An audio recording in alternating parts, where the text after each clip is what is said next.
పొద్దున్నే నిద్ర లేవడానికి అలారం మనకు సహాయపడుతుంది. మీరు నమ్మే ఒక దేవీ దేవతలు ఎవరైనా మీ జీవితంలో అలారంలాగా మిమ్మల్ని నిద్ర లేపగలిగితే అది మంచి విషయమే. కానీ మీరు ఆ అలారంకి పూలు పెట్టి అలంకరించి రోజూ కుంకుమ వందనాలతో పూజ చేసి అలారం యొక్క చరణామృతాలను తాగి ఒక పూజారిని కూర్చోబెట్టి రోజూ హారతి ఇస్తూ ఉంటే మీరు నిద్రలేస్తారా? మనము శ్రీరాముడు, శ్రీకృష్ణుడు వంటి గొప్ప మహాపురుషుల విషయంలో కూడా ఇదే చేస్తున్నాం. భగవంతుడు ఉన్నది మనల్ని మన మూర్ఖత్వం నుండి మేల్కొల్పడానికి. కాని మనమేం చేస్తున్నాం?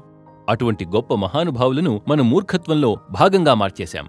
వాళ్ళు మనల్ని మన మూర్ఖత్వం నుండి నిద్ర లేపడం కాకుండా వాళ్లను మన మూర్ఖత్వానికి సహాయపడేలా మనం మార్చుకుంటున్నాం. భజనలు చేస్తాం, గంటలు కొడతాం, కొబ్బరికాయలు కొడతాం, కానీ మూర్ఖత్వం నుండి మాత్రం మేల్కోవట్లేదు. ఎలాగైతే కేవలం అలారం మనల్ని నిద్ర లేపలేదో అలాగే భగవంతుని పేరుతో మనం చేసే ఈ పనులన్నిటి వల్ల కూడా మనుషుల్లో మూర్ఖత్వం తగ్గదు.